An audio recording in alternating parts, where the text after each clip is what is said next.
So in the Wargrave, St Catharines from Canada against the Tideway Scullers School A. Tideway Scullers School on the Buck Station. Adam Freeman-Pask joins me in the commentary box. Thank you to Alex Partridge for the last hour. Having a watch on Temple Island.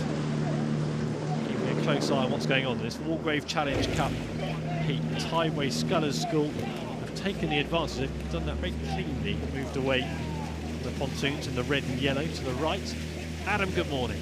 Thanks for having us, Tim. Yes, what a great start there from Tideway Scullers, and already from the side-on shot, that looks like quite an early lead, doesn't it? Yeah, they've stretched out a couple of lengths early there. And you're right on cue. As you stepped into the commentary box, the sun came out. Sort of control you've got in this place. Oh, I wish, Tim. Yeah, I mean, as I was travelling in this morning, it was raining, which I thought might dampen the spirits, but the sun has come out. The wind is still blowing down the course, not as strong as yesterday. But yeah, this already looks like quite a controlled race from Tideway Scullers, doesn't it? The Canadians have a lot of work to do. You can see them to the right. Club Women's 8. Some trip for St Catharines Rowing Club. From Henley Island, Ontario in Canada. That's where St Catharines is based. So from Henley Island in Canada to Temple Island in Henley. Here are the Tideway Scullers.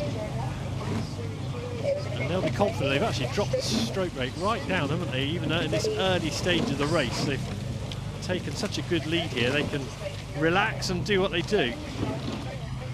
Yeah, that's very loose and relaxed there from Tideway Scullers, isn't it? But it's great to have a Canadian crew here racing, especially in this relatively new event, only starting up last year in 2021. So hopefully St Catharines will be bitten by the bug here and want to come back and race more. Yeah, plenty of international representation. We had our first ever Venezuelan rower on the water earlier today. Adam, can you answer the question, how many different nationalities have appeared at Henley Royal Regattas over the years? We had no idea earlier on. We were trying to guess. But gosh, yeah, it would be racking it up, isn't it? I think there's 17 different nations this year. Yeah. But I guess over the years, I mean, wow, hopefully we're sort of accumulating everyone, right? Well, Venezuela's the latest country we can put on the list. Answers on a postcard. I love this shot here. We can really see St Catharines still sort of giving it the welly here, which is great. You know, they're really racing this all the way down to the line. On the right-hand side of the picture there, with their white blades and their sort of stripy racing suits. So just having a look at the Tideway Scullers boat, you can see there Cox, Ben Rich, and then in the bow seat to the right of your picture is Betty Payne, Riekoff, Wagstaff, Barton, Natali, Bloomer, Kirkpatrick, and Anna Terry in the stroke seat. And they're enjoying a good race, forging a decent lead. And in the St Catharines crew, we've got a couple of Canadian Henley winners, which is always a big regatta for them over in Canada, actually. So it's, again, talking of the links with Henley, it's nice to have a few other Henley winners in the St Catharines crew there. Rowan O'Neill, previous winner.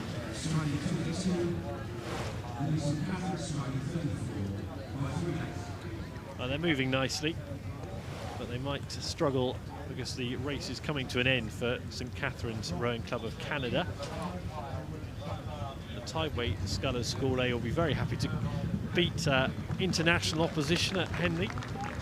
Yeah, that's it. As with international crews, they don't often meet each other, particularly at a club level like this. So it's a really unknown quantity. You obviously try and do a bit of research on your crews, but apart from sort of having a good look at their Twitter feeds or their Instagram posts, it's quite hard to sort of really calibrate yourself against them. So I guess they'll be a bit relieved that this was more of a controlled race for them today, particularly on the Wednesday, and that gives them hopefully an opportunity to save a bit of energy for later on in the week when the racing picks up.